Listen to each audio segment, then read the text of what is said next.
Good morning, good afternoon, whatever it is.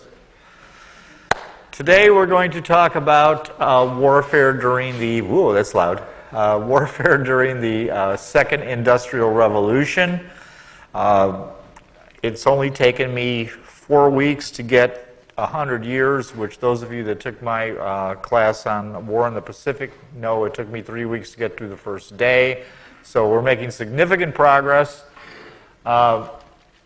And really, I think this is a kind of an, if I could find a clicker, it's kind of an interesting time now because we're seeing a lot more development.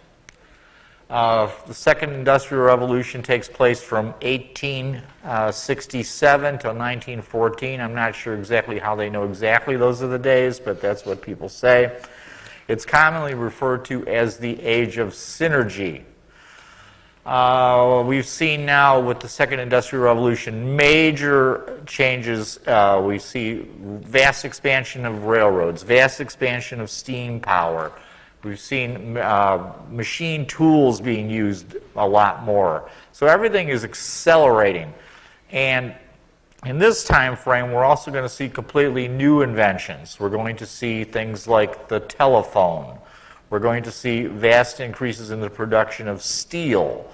We're going to see the internal combustion engine, which is extremely important as time goes on. And of course, with the internal combustion engine, we're going to have aircraft. And one of these days, I'll actually talk about that. But we'll get there. So really, this age is an age of a synergy between engineering and science. And that's really what drives this whole piece. Well, if we look at one little thing for synergy, we'll look at railroads. And railroads allow the movement of goods much, much easier than they were able to move them earlier. So, of course, now if we look at this as being able to move, for example, coal, now coal will become much cheaper and much easier to use for railroads. Well, we can also begin to move iron ore.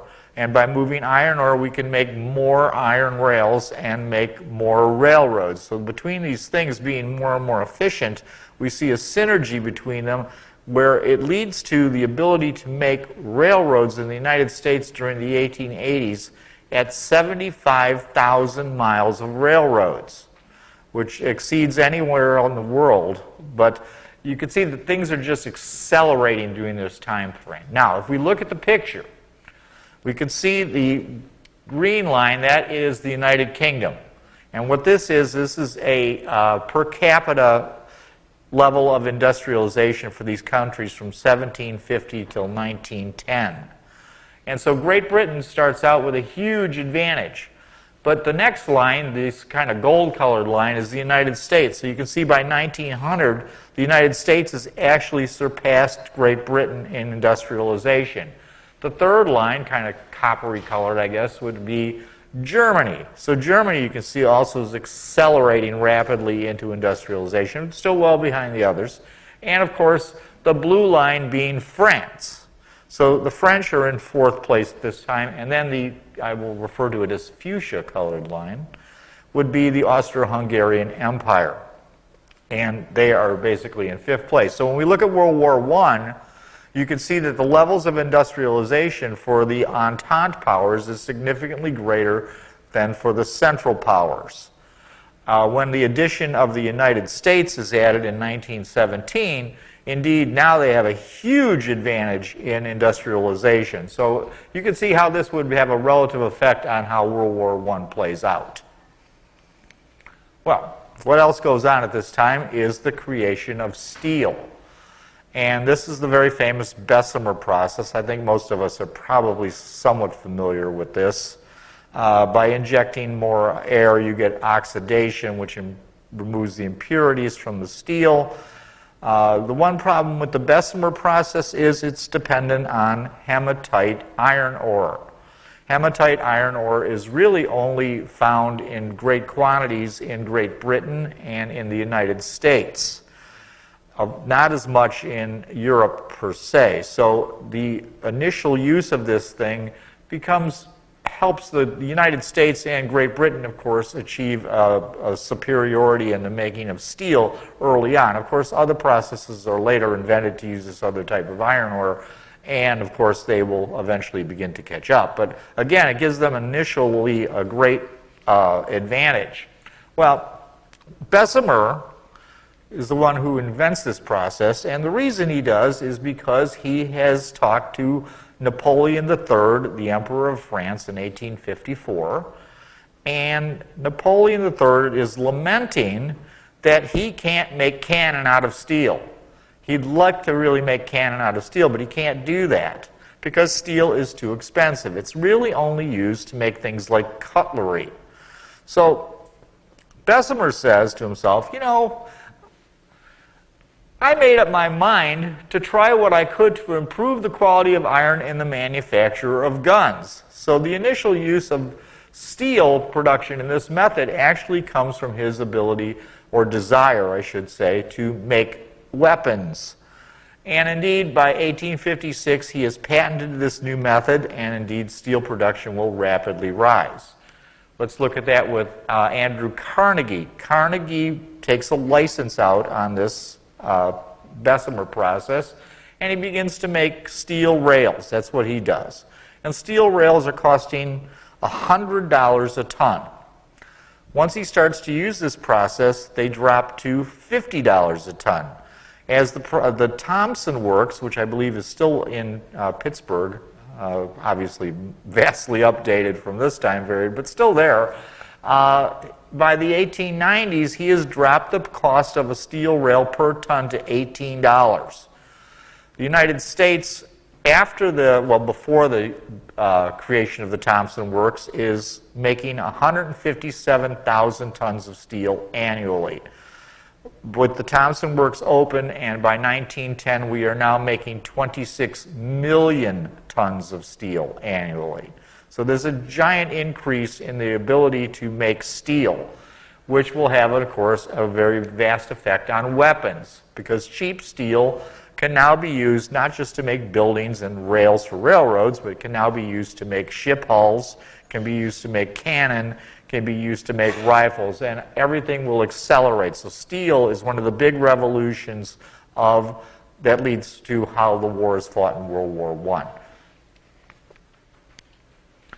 We're going to jump ahead a little bit here, and I'm going to talk about steam turbines. We'll come back to regular steam engines shortly, but let's just talk about steam turbines because they kind of fall into this place a little better because of electricity. So Charles Parsons in 1884 invents the steam turbine. And as we can see here, the steam turbine basically will revolutionize electricity and the production or the speed of warships and ships in general. And the way it works is hot steam goes into those small blades and starts spinning a shaft. Then as it loses power and heat, you need larger and larger blades to continue to capture that power. And so that leads to this design of a modern, still used today, modern steam turbines. So when Parsons comes up with this process originally, he makes a 10 horsepower engine. It is scaled up in his lifetime to achieve 67,000 horsepower. So this is a vastly more efficient way to make power and will be the primary source of electric power worldwide. The steam turbine really is done by Westinghouse in the United States. In 1885, he takes a license out on Parsons' turbine. He improves upon it, and indeed the ability to make electricity by the Westinghouse company becomes nationwide, and I'm sure everybody here has heard of Westinghouse in their lifetime. Not so much anymore. But again, when Henry Ford talks about this, Henry Ford makes the comment that he could not make the modern production line without the capability to have electricity, because electricity allowed him to put the individual machine tools in a proper order so that he could make his production line much more functional. So electricity now in this second industrial revolution is also becoming to play a huge factor. Well, Parsons, like I said, also decided to make another company that was going to revolutionize ships. And what he was going to do was to create the Parsons Marine Steam Turbine Company. Now, I just want to read this because this piece came directly from Wikipedia, and I think it's kind of interesting. Famously, in June 1897, his turbine in Newcastle-powered yacht Turbinia was exhibited moving at speed at Queen Victoria's Diamond Jubilee Fleet Review off Portsmouth to demonstrate the great potential of the new technology. That's a very vanilla way of what really I have heard occurred at this event. As we talked about with the Battle of the Alabama and the Kearsarge, rich people would take their yachts out to go view these kinds of events, and apparently Parsons took his new Turbinia out there to have a look at the Diamond Jubilee fleet going by. And apparently his behavior at this event was not particularly appreciated by the Royal Navy.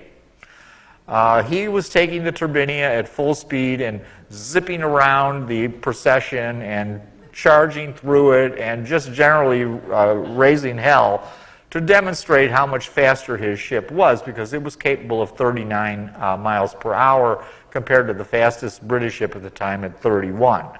And the Royal Navy, how would I put this bluntly, was less than pleased with his behavior of disrupting the Diamond Jubilee procession with his Turbinia. But they also realized that, you know what, this thing looks pretty good, and only 2 years later they launched two ships, destroyers, the HMS Viper and Cobra, using his new turbine engines. The other thing would happen too, of course, is turbine engines would become used by numerous other companies to launch commercial vessels. And then finally in 1906, the HMS Dreadnought, you may be familiar with that vessel, is launched also using turbine power and will be the first turbine-powered battleship in history. So the turbine and Mr. Parsons have basically revolutionized how steam power will be used. And to this day, basically the jets we fly in are turbofans. So it's basically using this same principle. Well, the turbine is faster. It's smoother because it has less vibration. So if you're trying to fire a gun at something, if you don't have a lot of vibrations on your ship, you're going to fire your gun more accurately. And also very important, it is much more fuel efficient. Yes, Jim? What was the fuel for these? Coal or Coal. These all use coal. It is not until the Queen Elizabeth class of what would almost be a fast battleship is launched where the fuel will become oil, because oil is a much more, it's just easier to deal with, really. So anyway, hopefully everybody understood that what fuel do these use? These use coal initially. In fact, most ships in World War I used coal, the vast majority. All right, now let's go back, because we don't need electricity anymore, and we'll talk about steam power. So really, steam power is the great navies and really all the commercial companies are looking for more efficient ways to use steam power. This is certainly very important that you get more bang for your buck. Because the engines, like I said previously or several times, really were not very efficient. So because they weren't efficient, for example, we send Commodore Perry to Japan not just to open it up to trade, but indeed to make it so that we can have a coaling station there. So the other piece with inefficient steam engines is, of course, if I'm trying to make a cargo ship, if I have half my cargo hold fill up with coal, I can't carry as much cargo. So, of course, we want to make ships more efficient as far as the amount of fuel they use. And certainly the older steam engines were not good for that. Well, that comes up to a similar principle that we see in the turbine with the triple expansion steam engine. So again, you have a smaller cylinder. Well, that's relative, as you can see from this picture. And then as the steam dissipates and loses more heat and power, then you use considerably larger steam cylinders to capture the remaining power. So you can use 3, you can use 4, but the most common engines really were these triple expansions. So if we look at the picture, and you look at the big picture here, you can see that these engines were very, very large, judging by the size of the man with the little circle. And having been inside one of these engines actually running, maybe some of you have had that experience. I know it was very unusual, because you have this giant thing with giant push rods and giant crankshaft, and it's all moving really fast, and it's really loud, and it's almost kind of frightening to be inside this thing. The only way I can describe it to you is that if you were shrunk down to a little bitty size and you could get into the crankcase of your engine, that's what this would be like. It's really it's like, whoa. So, and again, you can see that because of the design of these things, they're very tall, which when we get into the Dreadnought design, we will talk about the fact that because its turbine engine lays horizontally, it can make it much more efficient to armor a ship with that type of engine rather than with this type of engine, because it reduces the amount of space you need for your armored citadel.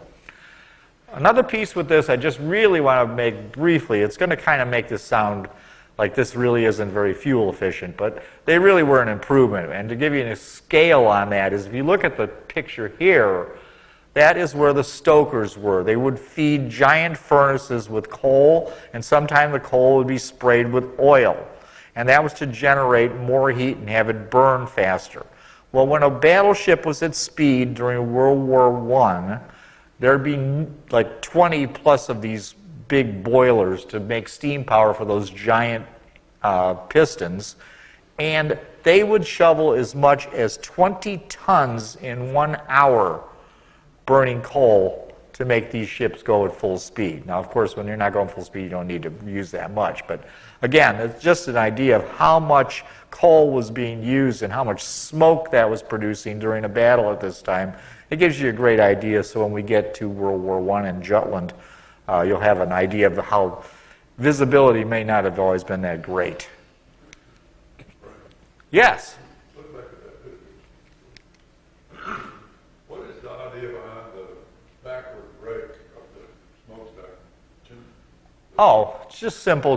What is the idea of the backward rake, why the smokestack is angled backward? I think that's probably just to improve smoke being away from you. Many of them were straight. It's not always a design, but to that point, and we'll get this in when we get into rangefinders, the British were actually going to put their mainmast behind the smokestacks on a class of their battleships, and the people that were in charge of aiming their guns said, perhaps this isn't a great idea because, quite honestly, the smoke will make us not be able to use our rangefinders. And they decided eventually to move them forward.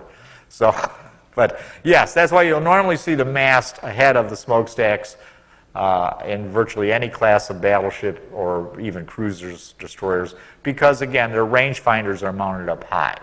So you don't want smoke in your eyes. All right.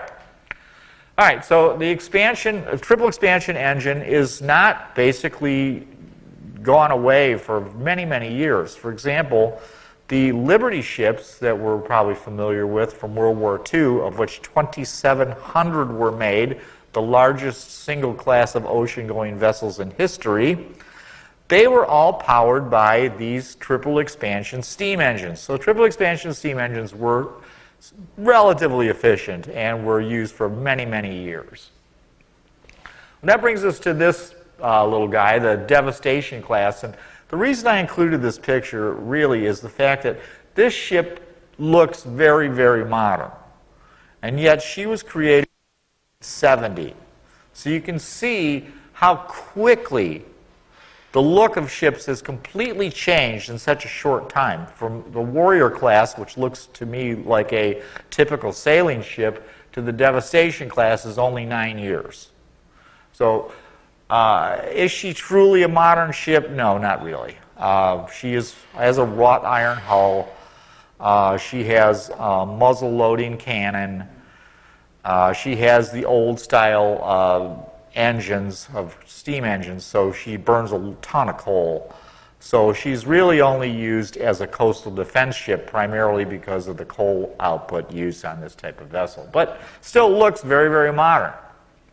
Well, this is really a transition period for ships because we're starting to see more and more armor being placed on ships having bigger and bigger guns.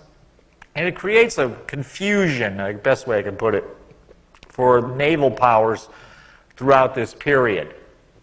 And when bigger guns are used, of course, they have more range, hopefully. Even with gunpowder, they start to get more range because they're rifled. But the optics, like I said, are really not capable to take advantage of these weapons. That brings us to the Battle of Lissa.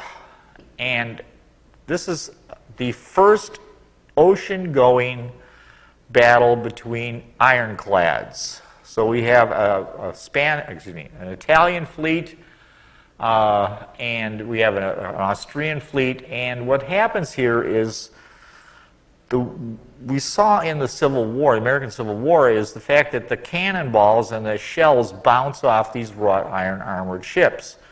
And naval designers are at a loss as to what they can do about this. And this is a major battle that is really dictated by the ability to ram other ships. So again, it's like if armor can't be penetrated, what do? How are you going to sink the enemy ship? I mean, if your cannonballs bounce off and everything else. So the designers are like, well, we got to come up with something. So really what they come up with was going back to ancient times, to the Mediterranean, and start to fit battleships with rams, because that is felt to be the only way, because guns haven't caught up with the ability to penetrate armor, that they can actually seriously damage and destroy enemy ships. Well, so now we get to this battle. And it is a superior Italian fleet. We've got what? We've got 12 ironclads and 17 unarmored ships versus the Austrian fleet of 7 ironclads and 11 unarmored ships. But the Italian fleet is a little bit disorganized. This battle reminds me a lot of Trafalgar, actually. And the Spanish fleet is going to land troops on the island of Lissa. And they see the Austrians coming.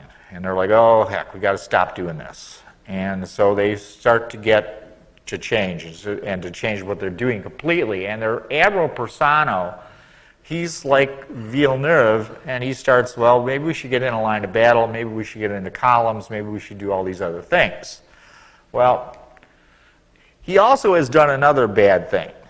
He has changed flagships without bothering to inform the rest of his fleet.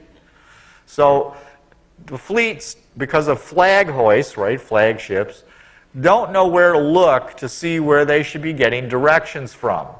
And this causes a huge disorganization of their fleet. So there starts to be gaps, kind of like Trafalgar as well, and the Austrian Admiral Tegethoff, he decides to indeed take advantage of this. So Persano is basically allowed the Australians to get into a great position, and what Tegethoff decides to do is, I'm going to do basically what Nelson did. I'm going to sail right at these guys, and I know that their gunfire will not damage my armored ships.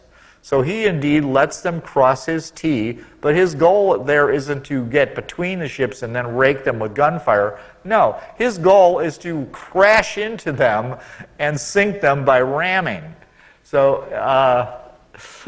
it's the same idea, sort of, but things go badly for Persano. He's really a mess here, and he decides to go after the older unarmored ships of the Austrian fleet. And he rams into the SMS Kaiser here. She tries to turn into him at the last minute, and he basically tears the bow off this ship. But Tegethoff, he crashes into the Italia and the Palestro and sinks both of those ships via ramming. Well, the Austrians win the battle, and it now causes confusion, I guess the best way to put it, amongst naval architects for many, many years. Because now every ship that is being built, they put a ram on it. So ramming is become basically justified by the results of this battle. And if you look at the picture real quick, you can see in a circle, you can see the land behind the Kaiser. You can see the entire front of the Kaiser has been sheared off by the Italian ship, though it did not sink. Well, guns are going to get bigger and bigger and bigger and more powerful. And we could see here that they go up to 320 millimeter. Again, these are firing black powder. So they don't have a ton of range, and they're smoky and yada, yada. But anyway, so that fires an 800-pound shell. And then the French make a 420 millimeter gun that weighs 76 tons. And then the British Armstrong Company decides, you know what, we're going to make a bigger gun yet. And they decide we're going to make a 17.72-inch cannon, and it's going to weigh 100 tons. Well, the British Navy looks at this thing and goes, this is getting really big, and it's getting really expensive, and we don't really want it. Well, the Italians think, hey, this gun's pretty cool. And guess what? We're going to order this gun for our new battleships. Well, the British, when that happens, they get to the point where they decide to buy 4 of these guns to arm Gibraltar and Malta. And these guns fire a 2,000-pound shell, a range of 6,000 yards, which by today's standards isn't very far, but still, you fire in a 2,000-pound shell, if you manage to hit something with it, which is very doubtful at 6,000 yards, you will indeed know that you've been hit.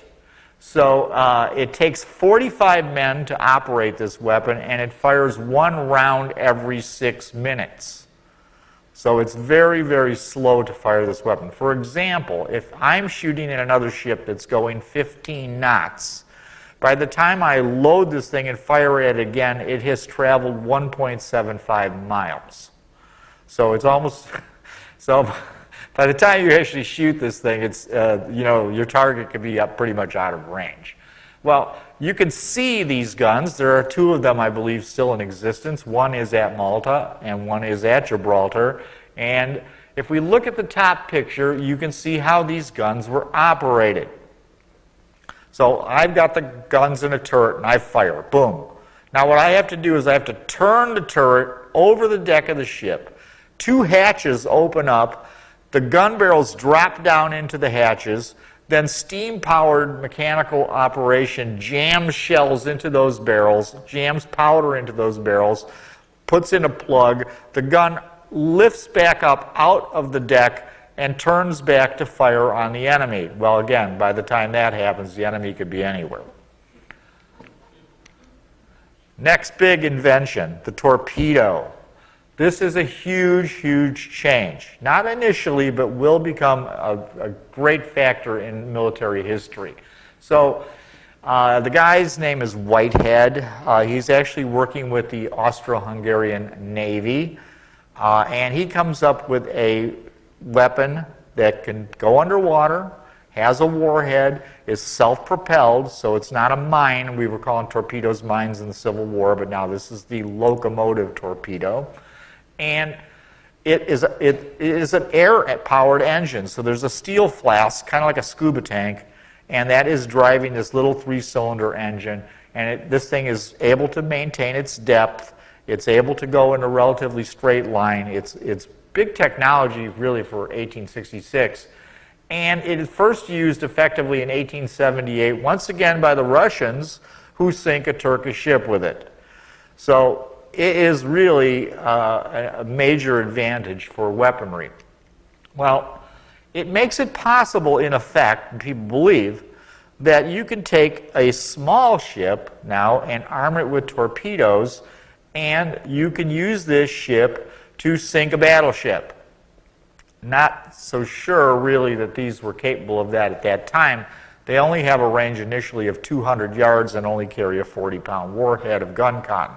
But they will make significant improvements as time goes by, and to the point where these are war-winning weapons for many navies. And most importantly, I think, is they become the armament of submarines.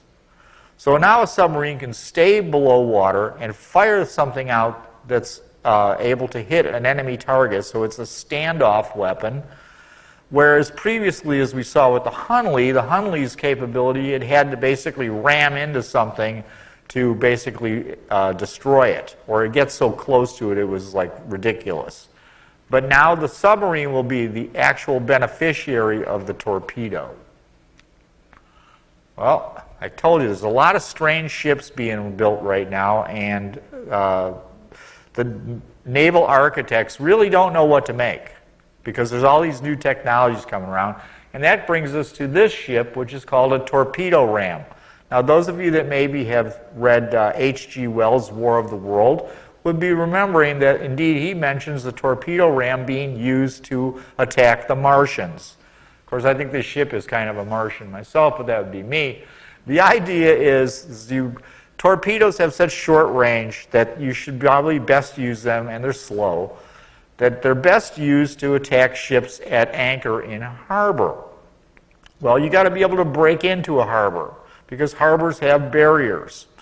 So the idea is you put a ram on the ship, and it can crash through the barrier and indeed get into the harbor and then begin to fire torpedoes. They make the Polyphemus in 1881. It is very low to the water to make it less visible. It is relatively fast at 18 knots. And it has this big giant ram on it. It also has 5 torpedo tubes. All of these are mounted below water. Looking like at a PT boat, we would think of as the torpedo would shoot off the deck. These are all underwater. So they got 2 on each side, and they actually put one into the front of the ram. So there's a little hatch that opens up. It fires the torpedo, then you close the hatch again, and perhaps reload it, or perhaps crash into an enemy ship. Yes, Jim Barber?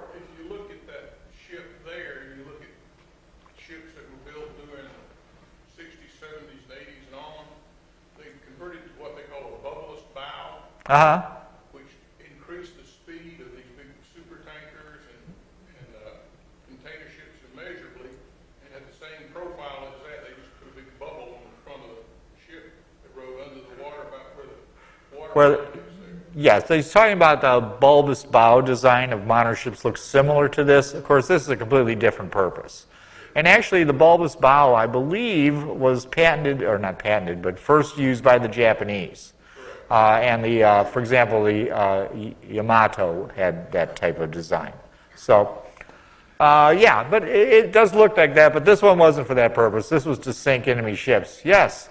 You said a little bit about the technology of harbor barriers that you mentioned. Oh, harbor barriers? Well, they would put like nets and booms across it so that they basically could keep other ships out. Sometimes they would use chains, large chains would be floated, they'd have a buoy there, and a buoy would hold the large chains up. So the design of the ship was to crash through those types of barriers.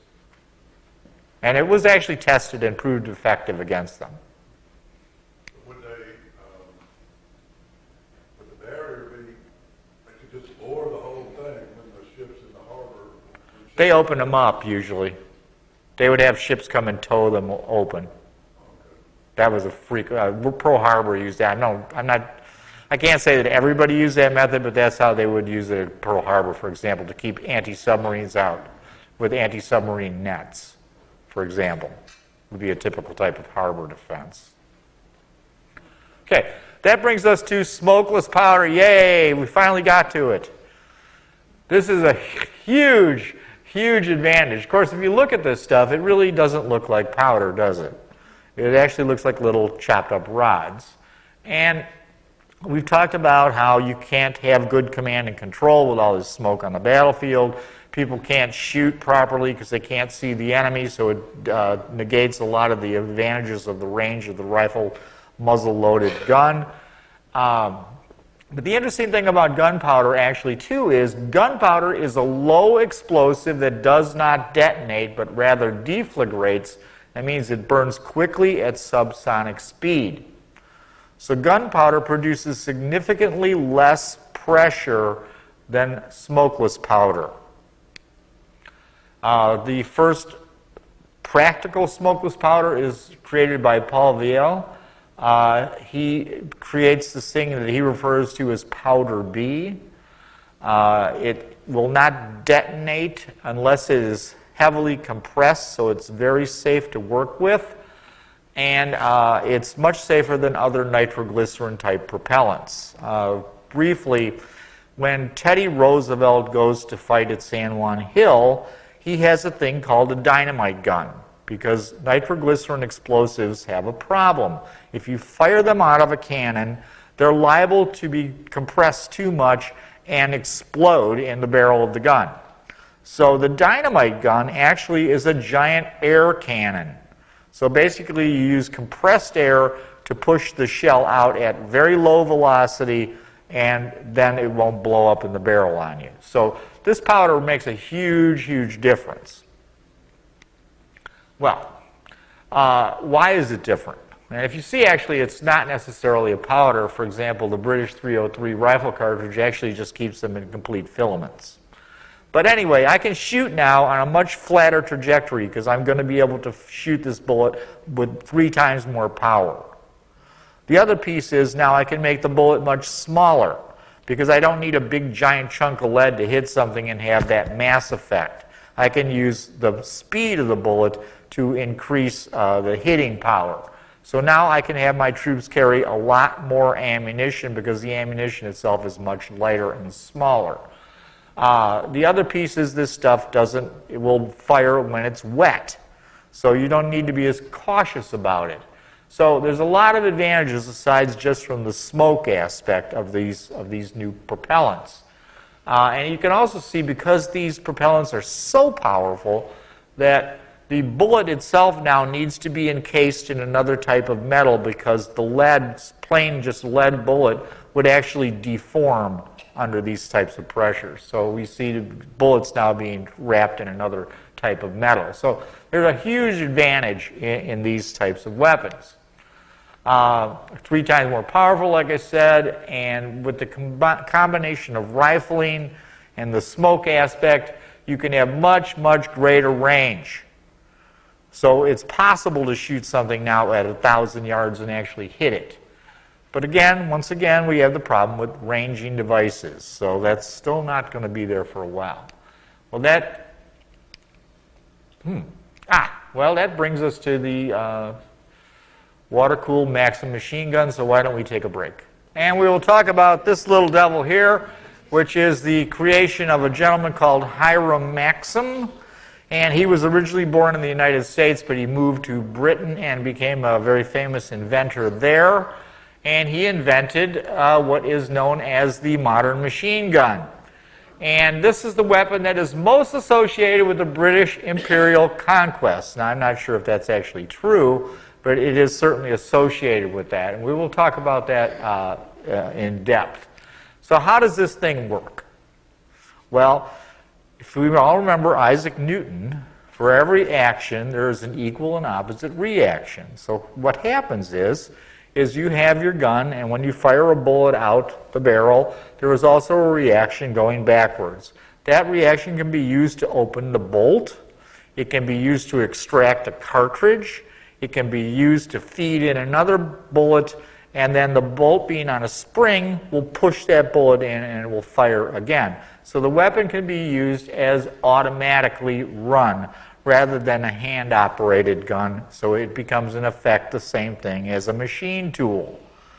It is basically, once you pull the trigger, you need no more to do with it than just to sweep it around or whatever you want to do with it.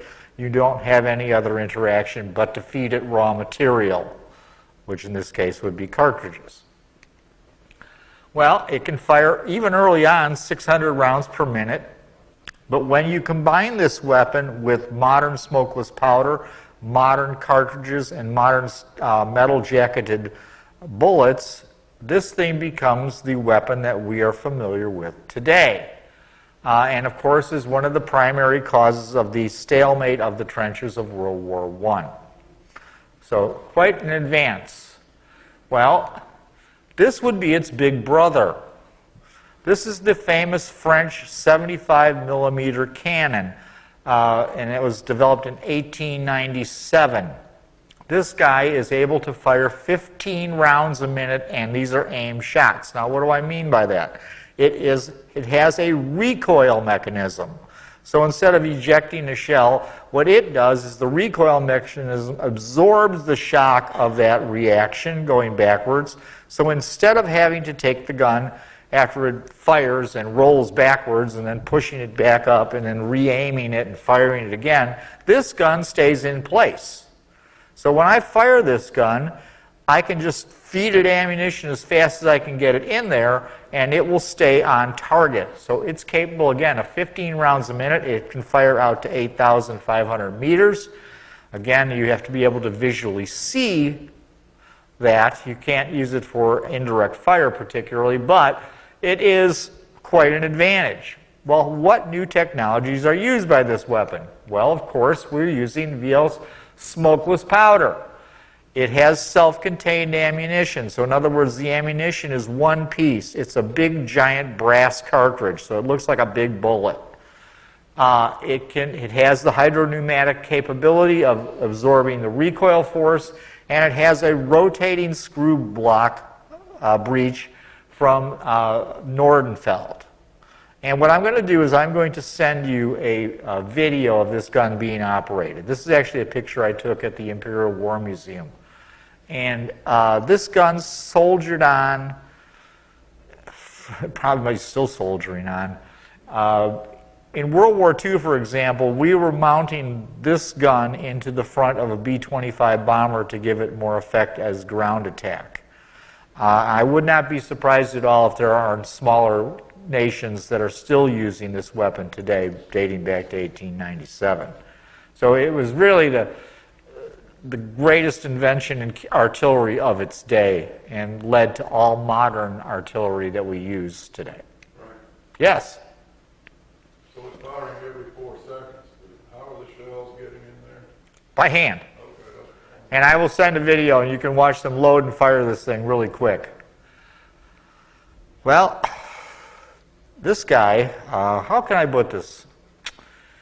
He is Jewish. He is a Nobel Prize laureate. And what he does is he creates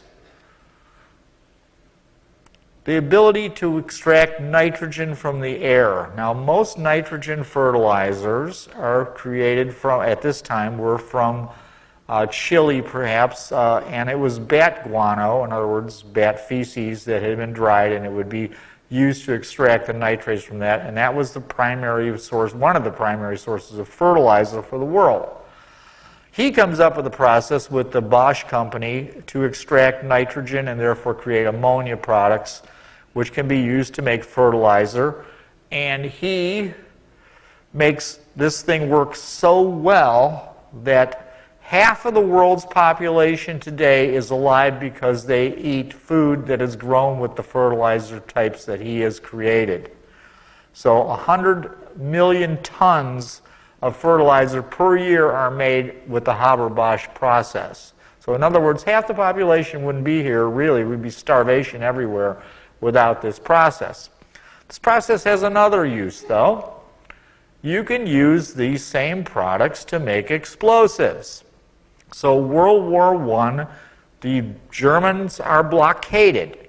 They have no access to the ocean to receive Chilean saltpeter. So they would very, very rapidly run out of the ability to make explosives. Well, because of Fritz Haber, they now can make explosives. And this definitely makes World War I go on much longer. Well, what else does Fritz do? Fritz is really, really into World War I. He thinks this is really cool. He's made a captain in the German army, and he's put in charge of their chemical division. And their chemical division decides, you know, we've got a lot of chlorine gas laying around because we make dye with it. So why don't we use chlorine gas to make poison gas, and we will use this to win the war. And he is so into this that he actually, at the Second Battle of Ypres, where he is there supervising the use of the first technical use of poison gas in military warfare on a large scale.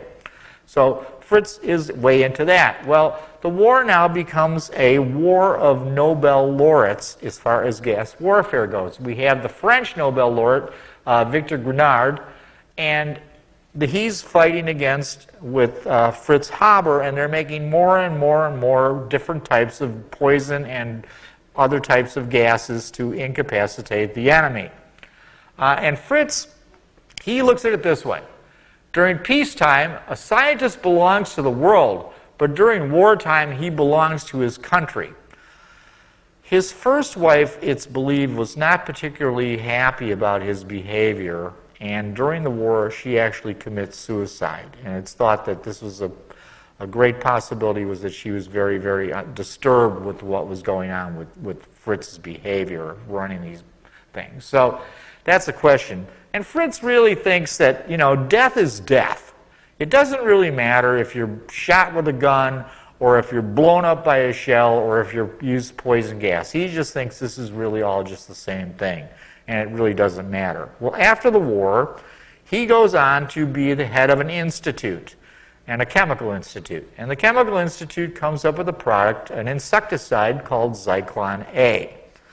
In 1931, when Hitler takes power, shortly thereafter, Fritz loses his job as head of this institute because the Nazis don't want any Jews running their educational system. Well, he at that point decides that he is going to leave Germany, he is going to move to Israel, and he is going to take control of a new chemical institute there. He actually dies en route from natural causes, and that is the end of Fritz Haber. But his institute in Germany goes on to create another product called Zyklon B, and some of you may be familiar that Zyklon B is the gas product that was used to exterminate the Jews at Auschwitz. So it's a very interesting person that he has created life for hundreds of millions of people, billions actually, and at the same time is so wrapped up with the causes of death as well. I think he's an interesting person, definitely. Well, we talked a little bit about imperialism, and the first real use of the British use of the Maxim gun in this type is at, really in Africa, and that is at the Battle of Shangani. It takes place in what is today Zimbabwe, and there is a British column that is moving to get to the capital of that area. And the Maxim gun will play a very, very important role in this battle. The British have about 700 guys, and they're trying to get through to the capital. And what happens then is they decide to rest for the night at a place called Shangani River, and they create what is known as a lager. We wouldn't refer to it as a lager. We would refer to it as circle the wagons like a wagon train. So basically all their wagons are in a circle, and this is a defensive position. Well, the African indigenous population, the Matabele, they decide that they have had enough of British rule, and they are going to launch an attack with 5,000 to 6,000 of their people against the 700 British. And they're going to launch this attack at night, hoping to reduce British firepower. And at 2:15 in the morning, they begin to get ready for this attack. What happens next is, though, the British sentries are very alert. They realize that they're going to be under attack, and they wake everybody up, and everybody goes to their guns. Well, what happens next is fairly obvious if we understand machine guns, but they did not, obviously. And the British pioneers armed their 5 Maxim guns. They've never really before been used in battle by the British, and they begin, as the description is, mowing them down literally like grass. In a very short time, they have killed 1,500 of these warriors for a total loss of British of 4 killed. So the Maxim gun has made a huge, huge difference in warfare against indigenous peoples, and indeed, of course, is going to help the British to maintain hegemony on much of their imperial possessions. And I thought this was interesting. The poet Hilaire Belloc, he says in his poem, The Modern Traveler, "Whatever happens, we have got the Maxim gun, and they have not." So the gun makes a huge, huge difference. Well, want a little bit more about imperialism, let us talk about the Spanish-American War. And I particularly like this picture. I thought it was very interesting. We see here that the war is started by the destruction of the USS Maine in the Havana Harbor. And yellow journalists really bring this war out and really get us involved in this war. And so this is a classic example of yellow journalism. You see Columbia reaching out to the enslaved baby Cuba. You see Uncle Sam sitting on our fortifications with a blindfold on, paying no attention to these problems. And of course, that leads us into this war. Now, as far as the Maine goes, there's been numerous research on the battleship Maine and its destruction. There is a similar ship, the Olympia, that is still in existence, and what is known, though, is that the Maine had a coal bunker fire. And this was not uncommon at all in coal-powered warships to have a small fire burning in your coal bunker. The research went in and showed that where that fire perhaps was next to an ammunition storage area, the metal on that ammunition storage is actually quite thin. So it's very, very possible, no one knows for sure, but it's very possible indeed what happened is that the heat from that coal fire ignited the Maine's own ammunition. No one will ever know, but it's certainly a very good possibility that the Spanish did not sink the Maine. Well, I think the Second Boer War, as far as land wars, is frequently referred to as the first modern land war. I would tend to think that this took place the Spanish-American War took place a year and a half approximately before the Second Boer War, and I think very possibly that this actually is the first modern land war. And of course, there's going to be some very modern naval warfare going on with this one as well. McKinley has really sent the Maine and positioned the U.S. fleet all over the world, really, to be ready to fight. So the U.S. was pretty well prepared to get involved with this entire thing. So I think that it was probably just inevitable that we would get involved with the Spanish-American War, but because of the pre-positioning of our fleet all over in Mexico, Gulf, Key West, in the Pacific. And very early on, the war goes quite well. We have the famous Battle of Manila Bay with Dewey and his American fleet crushing the inferior Spanish fleet.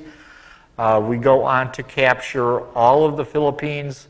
We go on to capture Guam, which is still a U.S. possession today. So the war starts out going very, very well. On June 22nd and 24th, the 5th Army Corps actually lands near the harbor of Santiago de Cuba and begins to deploy on the Cuban mainland. And it is under command of General Joseph Wheeler, who many of us should be familiar with living in Alabama as Fightin' Joe Wheeler from the American Civil War. And he is actually in charge of the 5th Corps that lands on Cuba. So he has had a pretty long career. Well, he gets a little bit rambunctious, I'd say, and he decides to rapidly pursue the Spanish. And the Spanish have a 2,000-man rear guard to delay us. And that rear guard is armed with this, the 1893 Spanish Mauser. The Spanish have actually purchased and used the Mauser before the Germans do. The Germans do not adopt the Mauser for several more years, I believe 1898. So the Spanish actually have very good, very powerful, very modern armament. This weapon goes on under the 1898 version to soldier on all through World War I and to be the primary infantry weapon of the Germans in World War II.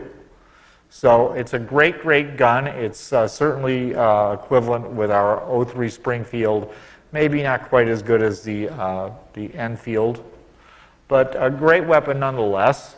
And the Spanish rear guard gives the U.S. forces a severe bloody nose with this weapon. And but they still have to retreat because they're well, we just have a lot more troops than they do, really. So, but again, it's a very modern weapon used at this time. Well, that brings us to the famous Battle of San Juan Hill, which is also known as the Battle of San Juan Heights. There are actually two hills. There is San Juan Hill and there is Kettle Hill. And this is going to be the most important and bloodiest battle of this war. There's a lieutenant, Ord is his name, Jules Ord, and he goes to the commanding officer, General Hawkins, of his group, and says, look, if you'll order a charge, I will personally lead it. Now, he has just been put in charge of a small detachment of the U.S. 10th Cavalry. These are the very famous Buffalo Soldiers. This is an African-American unit. So he's been put in, white officers frequently were in charge of African-American units. And he then goes to his commander, John Bigelow, and says, you know, I just talked to the general, and the general said maybe this was a good idea. And then he went and talked to the 1st and 3rd U.S. Volunteers. The 1st Volunteers, of course, are Teddy Roosevelt's Rough Riders. And he asked them to support the regulars, in other words, the 10th Cavalry and the 24th and the 25th Colored Infantry in this attack. They will attack, actually, San Juan Hill, and Roosevelt, the 1st and the 3rd Volunteer units, will actually attack Kettle Hill. So we've always been taught that he charged up San Juan Hill. No, he didn't. He had charged up Kettle Hill. But anyway, Lieutenant Ord goes to his commander and says, I want to lead this charge. He goes, yes, you may. And he goes charging off with a sword in one hand and a pistol in the other. Well, fortunately for them, there's another guy that's key to this battle, and his name is Parker. And Parker is in charge of a Gatling gun unit, and these are actually, I believe, the last model deployed by the U.S. Army. These are very modern Gatling guns. These Gatling guns fire smokeless powder, high-velocity ammunition. They are also capable now of swiveling and still being fired. So they're very, very close to a modern machine gun. And Parker decides to use his force of Gatling guns in an offensive manner. And what he's going to do is he gets them close to the battle, within 600 yards of the Spanish line, and he begins to enfilade, in other words, fire from the sides, onto the Spanish trenches. The Spanish in those trenches become very, very distraught with all this firepower coming in and, you know, causing havoc, and some of them begin to retreat. So these are having a tremendous effect on their trenches. Well, the other thing used here is this weapon here is a Colt Browning 1895 machine gun. The weapon is known as the potato digger.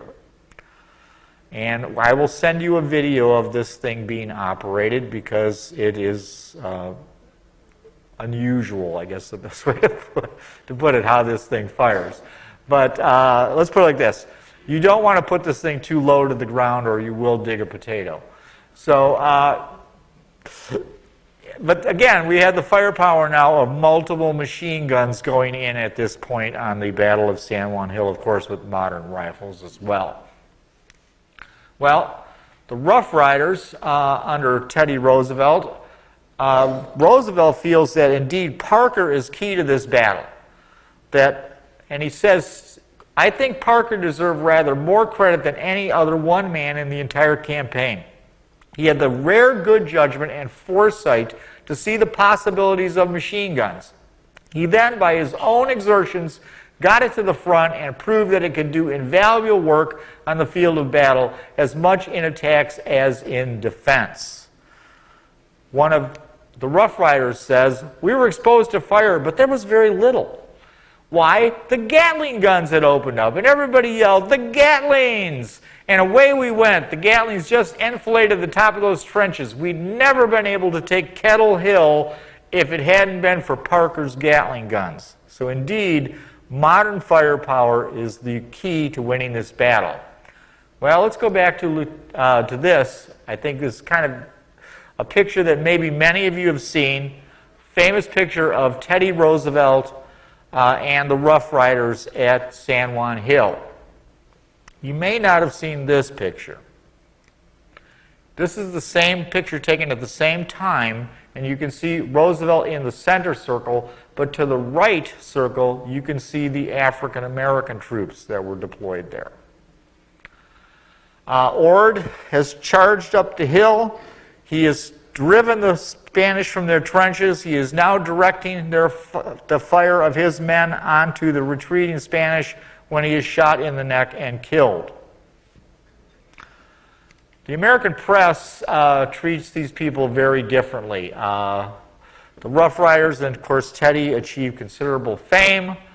Other soldiers, perhaps not so well. I'm not sure how many of you are aware of the... Yes? No, he is not.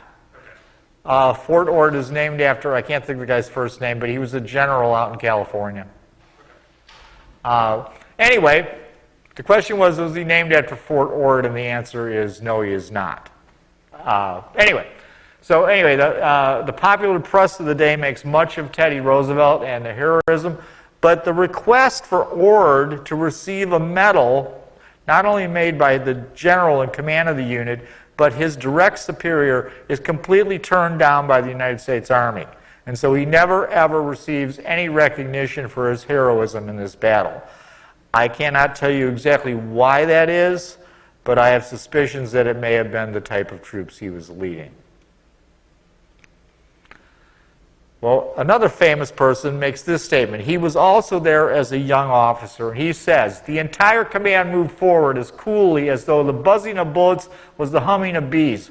White regiments, black regiments, regulars, and Rough Riders, representing the young manhood of the North and the South, fought shoulder to shoulder, unmindful of race or color, unmindful of whether commanded by ex-Confederate or not, and mindful of only their common duty as Americans. And that's from General Blackjack Pershing, who will be the command of the U.S. Army in France during World War I. So he was at this battle too, and he knows what went on there. That brings us to the naval aspect of this battle. And we've got basically 4 armored cruisers from the Spanish at Santiago de Cuba, and they have 2 destroyers. They are confronted with 4 U.S. battleships, 1 second-class battleship, I would assume that means old, and 2 armored cruisers. So they're blockaded into this port.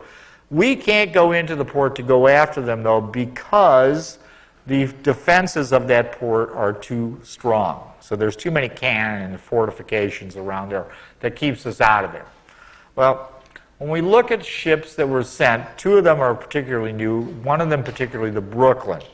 The Brooklyn is an armored cruiser. She is steel-hulled, so no longer made with wrought iron. She has 4 turrets mounting breech-loading, rapid-fire 8-inch guns, which are very large. And the other thing about her, though, that's interesting to me is that she's relatively experimental. 2 of her turrets are operated by steam power. 2 of her turrets are operated electrically. because the United States Navy is trying to figure out what will work better. And so they decide after the building of the Brooklyn that indeed electric turrets are a better design, and electric turrets become standard on U.S. warships moving forward. So we can see again that electricity is now starting to play a major part in warship design as well. So Brooklyn pretty fast and does well in the battle. The Spanish fleet also has several very modern ships, including the Cristobal Colon. Colon? I don't know. I don't speak Spanish well. But anyway, that ship is very, very new. It's just been built. In fact, it is so new that they have yet been able to mount her with her main armament of 10-inch guns. But they are so desperate for modern warships to defend Cuba that they send her out anyway. So this ship is really not completed, but it is certainly going to play part in the battle because Spain is basically just desperate for modern warships. Well, for a month, there's skirmishes, and we rush in towards the port, and the port defenses basically drive us off.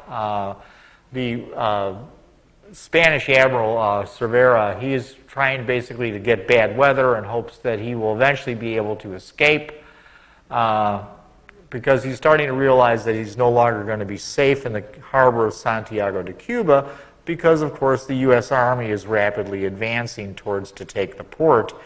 And, of course, after the Battle of San Juan Heights, they are very, very close to capturing this town.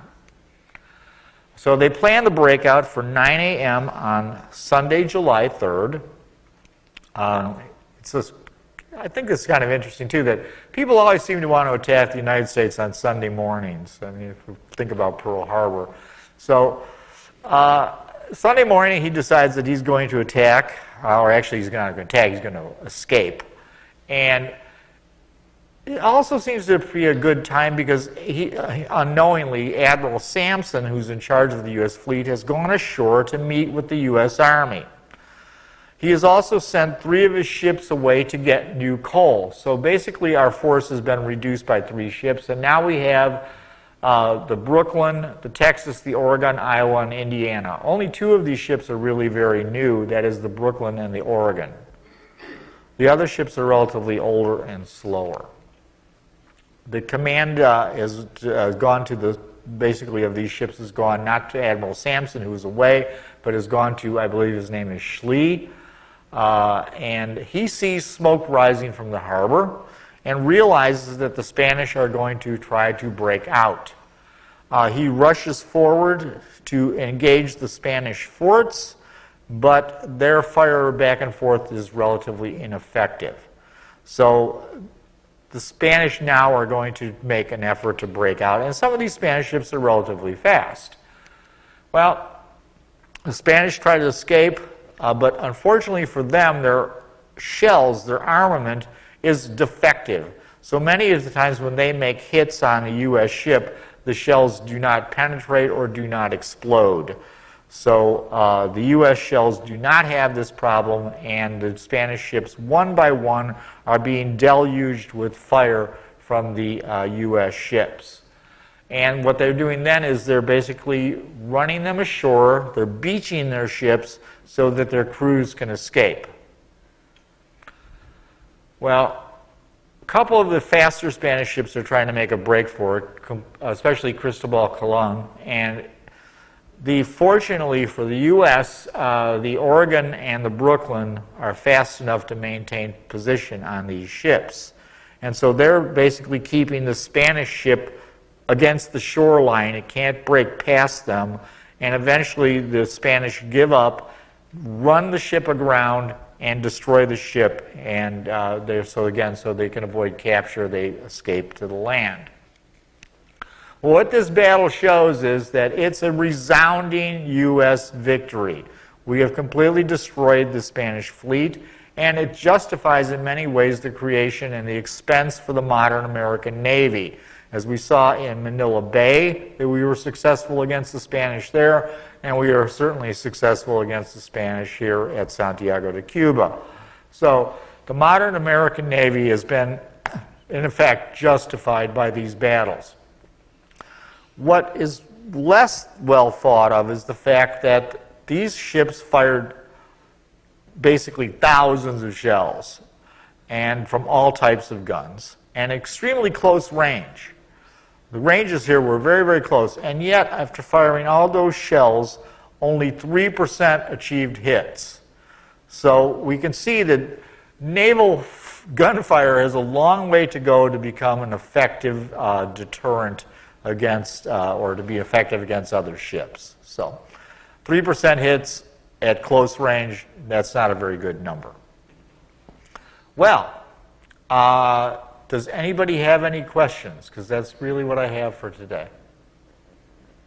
How long was the Spanish-American War? Exactly, I don't know. It wasn't long. I would say maybe 8 months. I just looked it up. It's April to August. April to August? Yeah. It wasn't long. What? A splendid little war, yes. A splendid little imperialistic war.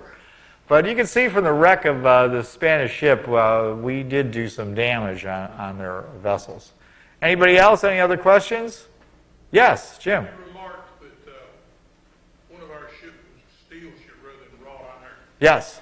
Wrought iron would seem to be a very fragile material to build a ship out of. Better than wood. Was this because the Bessemer process hadn't advanced far enough? Right. A lot of the ships were still made in wrought iron, and they were older. Remember, the Bessemer process is just really originally not being, the navies can sometimes be a little conservative with, new designs. But yes, not all ships at that time were made out of steel, but more and more, they were at that point getting to be many more ships being made out of steel. So I couldn't tell you exactly when that total conversion came, but I think it would be significantly later than you would think.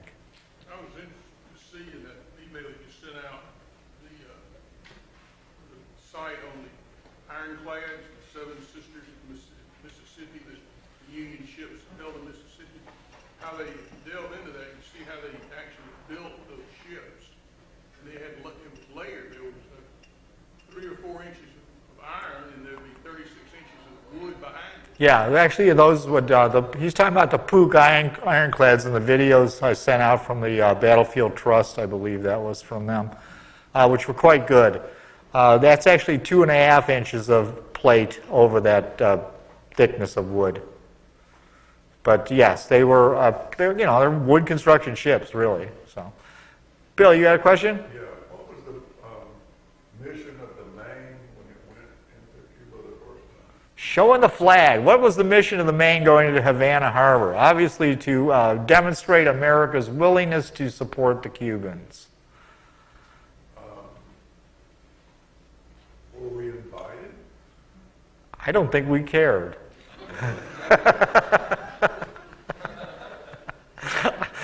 The question is, were we invited? And I don't know the exact answer to that, but my suspicion is it really didn't matter.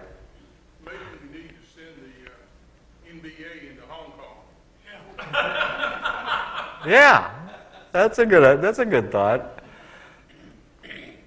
Maybe we should, but it certainly would be a challenge to go against the Chinese on their own territory at this point. I don't think that's a good plan. I'm for peace and love, really. Any other questions today? Anybody? That says copyright 1898 by W.R. Hearst. That'd be the guy. Hearst Castle. That's the yellow journalist. One of several, yes. Yeah. Hearst Publications. Yes, Judy.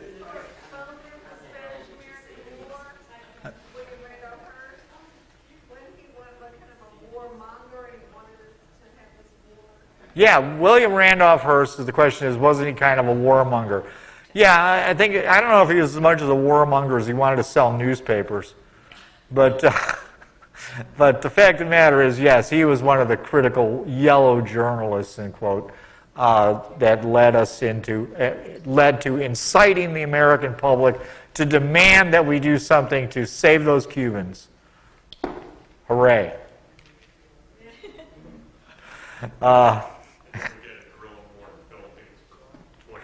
We still got Guam. Headlines at all costs.